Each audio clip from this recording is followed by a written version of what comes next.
Hello, everybody. Welcome back to another episode of Conscious Conversations in Parenting with Natalie and myself, Angie, creator of Journey to Soul. Today, we're here for episode 45, and we're going to be talking about the ego, one of my favorite topics, actually. So, does the ego deserve its bad rap? I'm laughing. I'm laughing because it's like rap or rep. We were just having a conversation before coming into this, and I don't know. But anyway, does it deserve it? I think it's really, I think we're gonna work on demystifying a little bit about the ego and all these labels that get attached to ego. And especially when we move into self-development and we move into self-awareness and suddenly people, the tendency of humans, I think, is to like make the ego an enemy. And so I'm really excited to dive into it because the ego is not an enemy. And I think that's where we're going with this conversation. But before we dive in, I'm Angie. I navigate this life as a mom of two children. I have an 11-year-old and a 5-year-old. I'm married. I might have my husband. We have a little hamster in the house. I love how Natalie always talks about her cats. And I'm like, yeah, I have hamster and tons of bugs in the house. Those two. Lots of living, lots of life going on in this house. But that's how I navigate this life. And one of the ways I navigate life in general is having conscious conversations. I've been doing this for so long because I'm curious by nature. And so because I'm curious, I need to get other perspectives. It's sort of it's what I love to do. I just love to get other perspectives. And it helps me discern more of how I want to behave in this world and how I want to choose to live, to express in this world. And when I hear other perspectives, it activates things in me. It reminds me of things. And it just activates new awarenesses and like new possibilities and new potential in this world. And so that's why I'm so passionate about conscious conversations. And Natalie and I, we've been having conscious conversations for years, and we just really wanted to bring this out to people and start having it more openly. Because we know how much it's benefited us in our life, and we want to be able to activate it for other people, because we all win when we're all sharing openly like this. Because, I'm thinking of that saying, we're walking each other home, right? And so how do we walk each other home? By sharing with each other and giving our different unique perspectives. So I will let Natalie, it looks like she's a little bit distracted, but I will let her introduce herself um when she's ready. And before we dive into that, so I guess what I will tell you is if you if you do want to tune in to our videos, these conscious conversations. They happen every Tuesday evening at 8 p.m. Eastern Time. And so if you do want to tune in, I encourage you to subscribe to the channel and hit the notification bell, and then you'll be notified when we go live. And usually myself, Natalie, or Julie at least will be on for live chat when we premiere our videos. So I just wanted to share that with you. It looks like Natalie might be preoccupied at the moment. So I'm going to dive in a little bit with this ego. Does the ego deserve its bad rep? So I'm going to tell you something. Humans, we always go to this extreme when we discover, when we awaken to something. A tendency that happens that's very common is to go to, oh my God, that thing is bad. And we want to put a label of bad on it, right? We always want to label things as good or bad, friend or enemy, right? Friend or foe. And there's really a big benefit in becoming aware that we do this, that we want to say the ego's bad. So we start to find out that the ego is not working for us, and the ego is actually trying to keep us safe. And its way of keeping us safe often is keeping us small, keeping us unexpressed, keeping us quiet, right? And it doesn't serve us. It doesn't help us in our evolution. It doesn't help us grow. And so what do we want to do when we find that out? We want to say, oh my God, the ego's bad. And I'm going to encourage you to take the label off. In the last episode, Natalie was talking about the sticky notes that we like to put on ourselves, right? We're going to take the label off of bad. And can we just instead get curious about the ego? Because the ego isn't something to escape. The ego is part of the divine intelligence, right? Of being a spiritual being in this physical form on the earth plane. And in order to navigate the earth plane, we have an ego. And I don't know, I'm not going to pretend to know that what science exactly says about it because I'm just an intuitive person. But I know that I have learned certain things, and the ego is trying to keep us safe. The mind as well operates this way, right? And in keeping us safe, it gathers information from our experiences.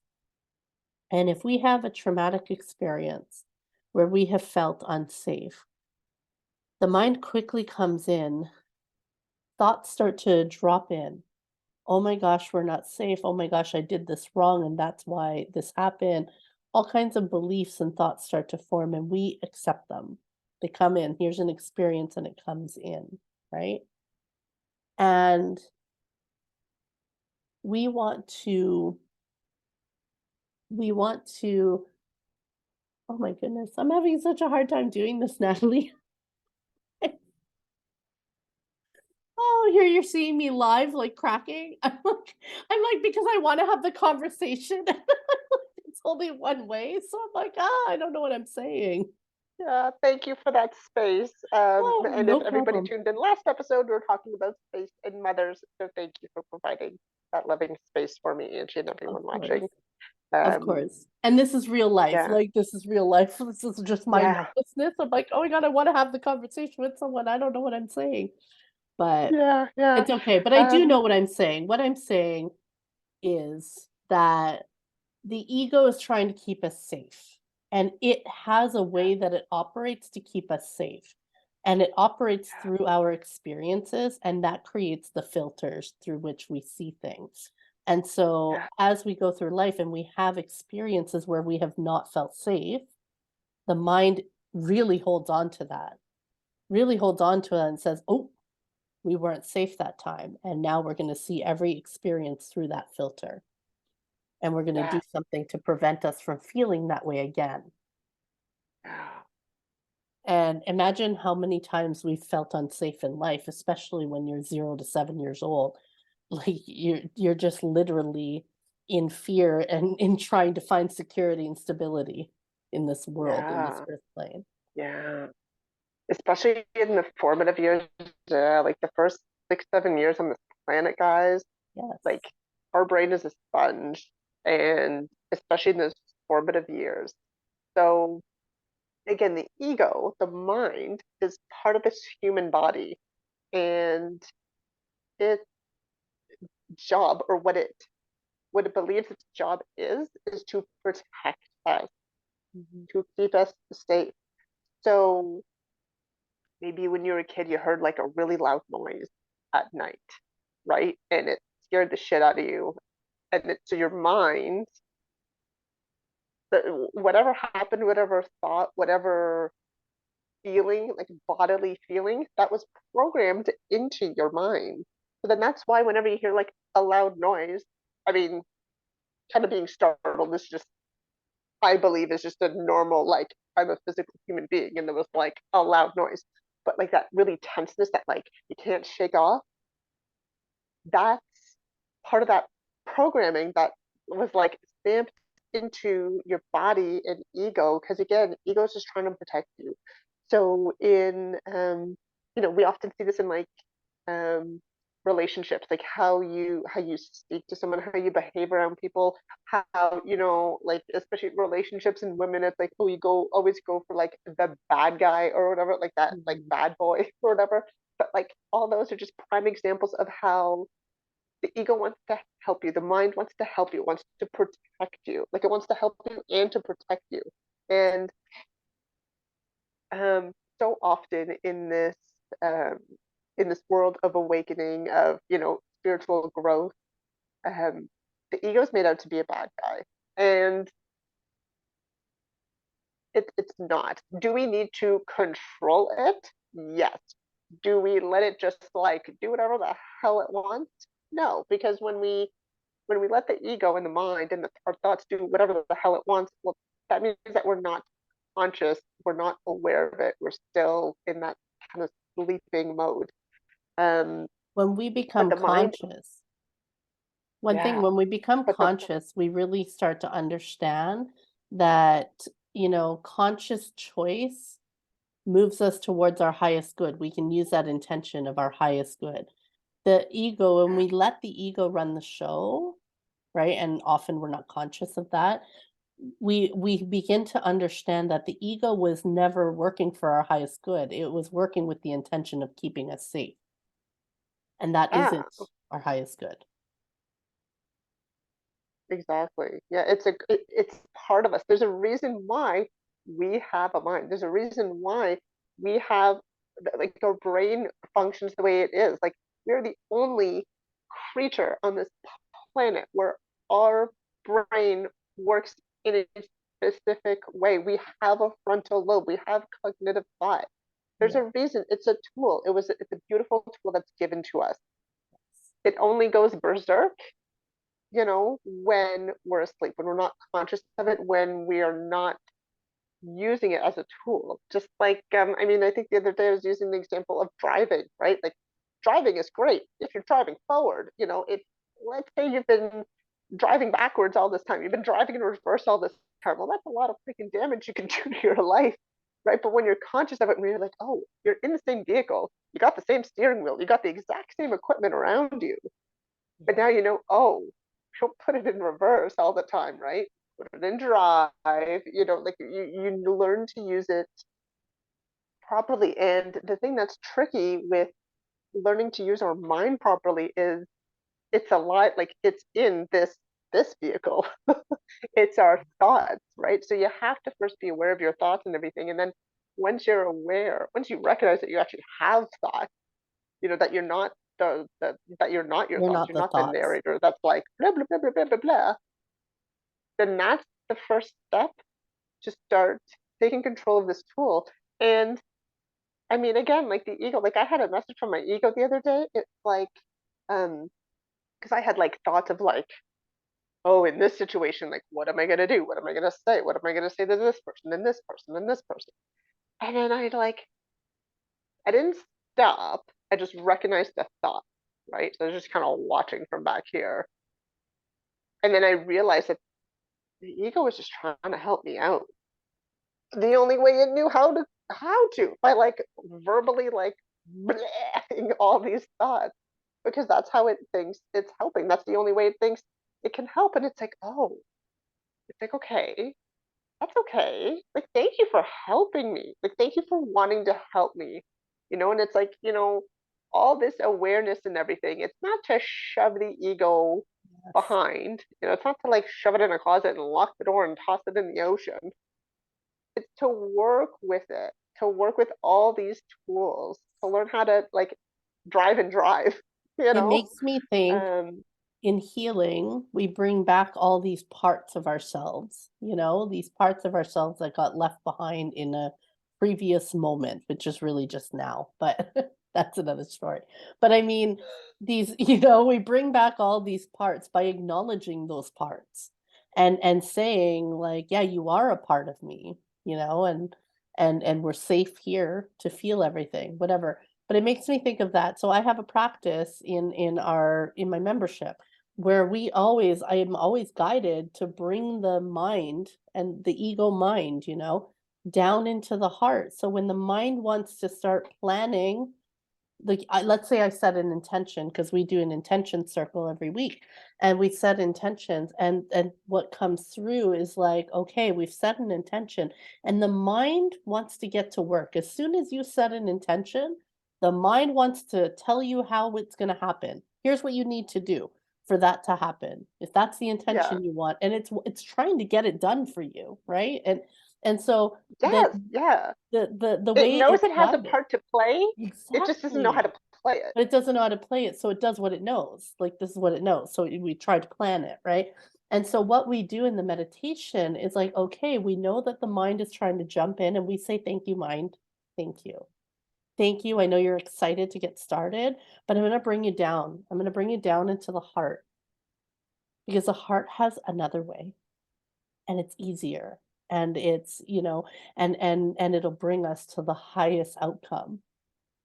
And let's learn from the heart." And that's what we do. We bring the mind down this golden thread down into the heart, and we bring the awareness there, and we notice the settled mind. The mind's a little settled, and we've been doing this as a practice weekly. So now at this point, what happens is sometimes we feel the mind already down in the heart. Like the mind's already like, okay, okay, let's go, heart. It's like they're partners now.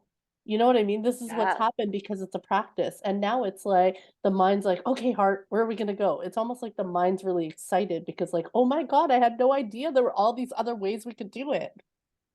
Yeah, now it's you're using it with As a intention. Like the mind, it's all working cohesively together, which is that's what it's That's what supposed to it's be meant to like. be. So All that's why parts the of you. mind feels so much joy because it's like, oh, like the piece clicks into place. It's like, oh, like yes, that's how we're supposed to all work together.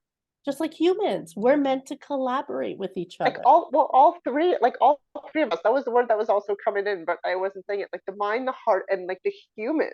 Yes. Yes. Yeah, because Yes. So what the mind likes to plan out the external stuff, and the heart is all internal, which is but you got to start with the internal, and then the and that's human it. You is the start with the vehicle that internal. connects it all together. Yes. You start with the internal, right? You start with the Yeah, internal, and what's coming in as you say this exactly. You start with the internal. That's that feminine flow, right? That intuitive that tunes into the unseen, that tunes into the higher dimensional you. And then the mind is able to get to work once we have that path. So, the heart brings you there. The mind now is like able to take some strategic action, right? yeah, Instead of just survival FS action where it. it's Yeah, like, yeah, survival action. Yeah. right? Instead of doing that. And then the human is the express, like we are the creator and the expression in the world, right? Oh, And that's it's so beautiful when it's all beautiful. working together. It's so Yeah, beautiful. yeah. And so the So when we ego is make not the enemy. yeah, I was gonna say when we make the ego the enemy, we're cutting off a huge part of ourselves. We're saying to a third of us, no, you're wrong. You don't Yes. belong. Like How saying that to your often, arm. yeah, how often were you told also in your life? Like, how many times did you get that message, whether subliminally or whatever, that you don't belong, Yes. right? That no, you're wrong. You don't have value. Yeah, that's what we're doing to a huge part of ourselves. The mind, like the mind, the ego, Mine has it's lots given of to us. value. Yes, yeah. Again, we just got to all learn how we all work together, right? Like that beautiful practice that Angie has shared with me many times, and is with bringing the mind down into the heart.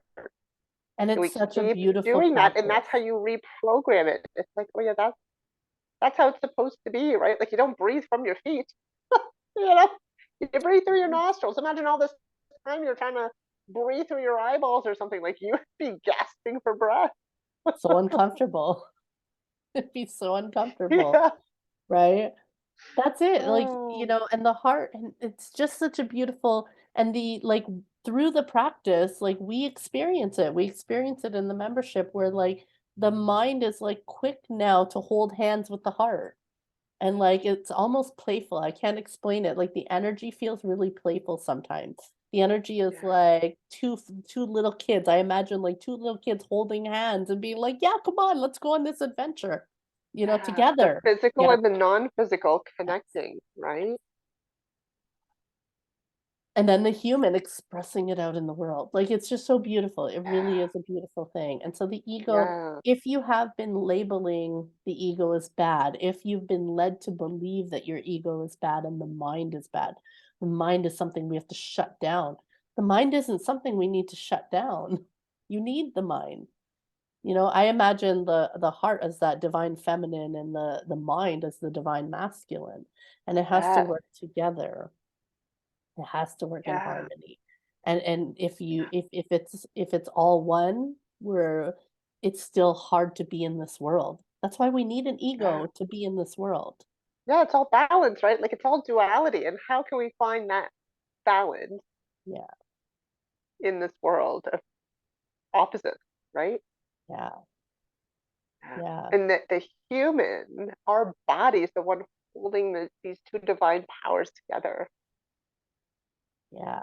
And then I want to Yeah. invite people to think. I'd love to hear what people think and what you think, Natalie, about as a mom. Okay, so now as a mom teaching this to our children, here's something I observe. My children are very ego oriented, you know, and this is every child, very ego oriented, very, you know, the ego is very self-centered. Ego is very my suffering. It wants to focus on my suffering, not Yeah. recognizing all humans are suffering, you know. We're just very focused on my, right? On And our that's children. perspective, Yes, on our not others. perspective. Yeah. Exactly. So how, as mothers, do we nurture that other side, that balance, right?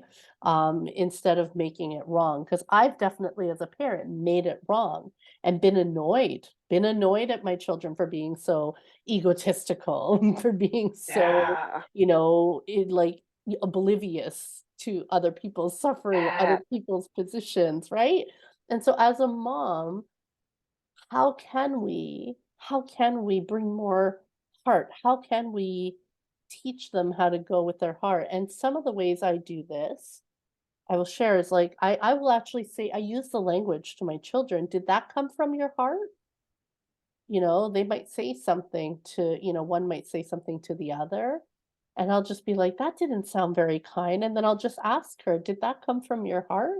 And she'll say no, you know. That's how we start planting the seed, you know, that maybe there's another way to say something. Maybe that came from the ego defensive kind of position, you know, which the ego is often defensive. No. And so Yeah. How to bring more of that heart centeredness into our home. That's a great instead of question. making the ego wrong, right? Because I think Yeah. we are programmed to actually teach our children that the ego is wrong too. Especially in a lot of these spiritual communities, self-growth Exactly. communities, right? Exactly. Um, yeah. And I mean, a big thing, and I mean, you know this, Angie, is like me is leading by example. And sometimes, like, I will correct myself, like, right, if I said something hurtful, let's say, and I'm just like, oh my God, like I feel so bad that I said that, like, Yeah. and it's like, oh, that feels heavy, right? Like, I will, especially at the, early on, and just verbalizing it a lot, right? Yeah. Of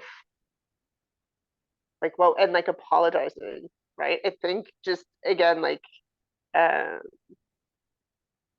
walking the walk and being like, walking the walk, talking the talk, and being like, I am so sorry, and maybe not in that very moment, kind of depends, right? Like, because if you say something really hurtful and the person's pissed off, maybe it's not the best time to apologize. But like once you feel that energy has calmed down a little bit, like, apologize and be like, It's what I okay to said come was, back. yeah, and it's like, what I said was so hurtful. I'm so sorry that it came out that way. Like that came from ego. Like that just came from my mouth. It did not come from my heart.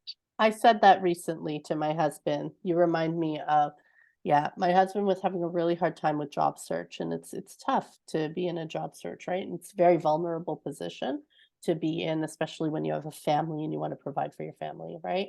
And so my husband was having a really hard time, and I used to be an employment counselor by career, and you know, my ego was an employment counselor. And, so he's like in victim mode, sort of feeling down on himself. And I was sort of like, well, you're not doing enough, you know? And I kind of, the ego came at him with that. because my ego is trying to keep me safe, and my ego's like, well, you Trying to know, keep you right as well, like exactly, make and you keep me feel safe, right. right? Oh, yes, exactly. Keep you And feeling that so you're right. exactly. And so it was, and I'm an employment counselor, like I can give you the solid advice, right? And so I kind of said some preachy things at him. And I went upstairs, and this is again years of work, guys, right? This is years of me being conscious and becoming really aware of the relationship and the dynamic between my husband and I, and where my ego plays. And so I came upstairs, and I came up, and it didn't feel good. I didn't feel good about what I just said to him. And preachy is the word I said to myself. I was like, "Oh, that was so preachy." And so I kind of was like, "Okay." I went back down there, and all I said to him, and I didn't know if he had a problem with it or not. He might not have even had a problem with it, but I had a problem with how it felt for me. So I went back down there, and what I said to him was, I said, "You know that it doesn't matter what I say." I was like, "I want you to know that no matter how you approach this, I support you and I love you."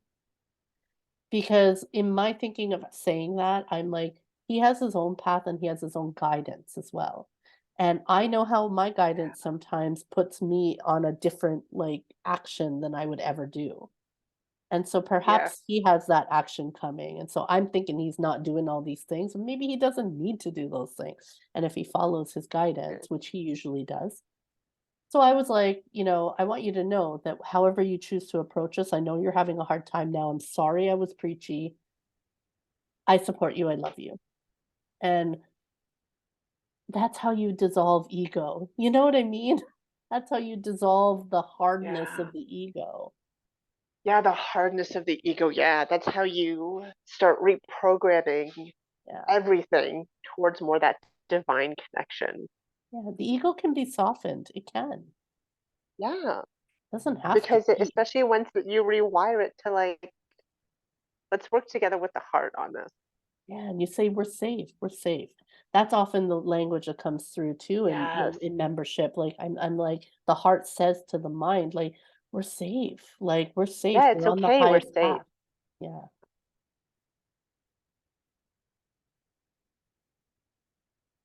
So I think the invitation, I would say what feels right for an invitation is to start looking at how you view your ego, to start just becoming aware, notice.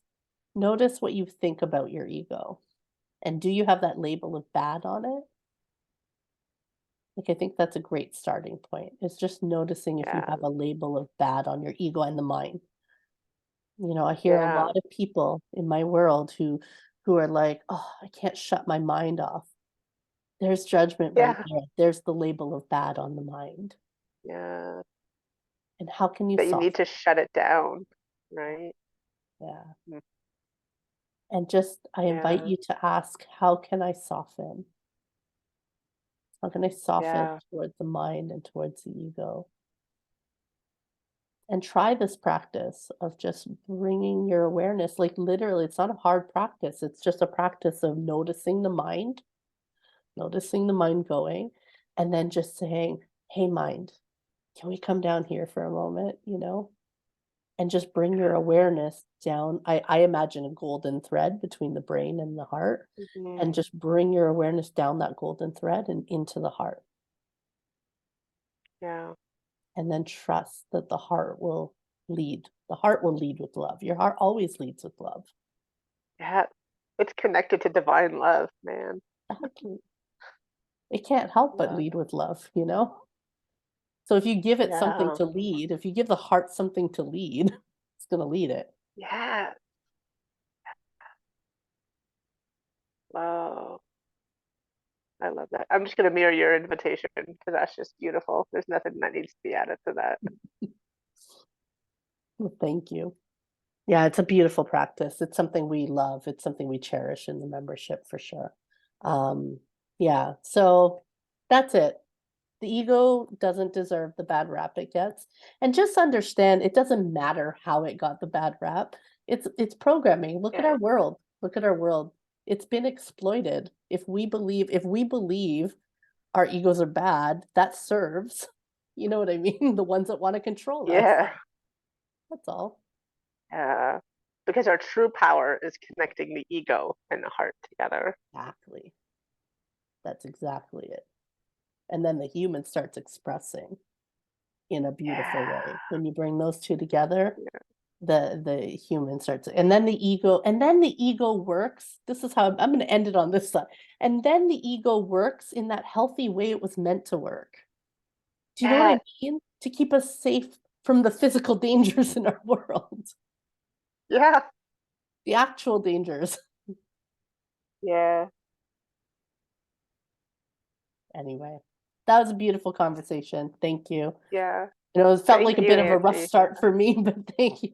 But you know what? I appreciate these. You know, you guys get to watch us live doing these things, and this is us in our own evolution too, right?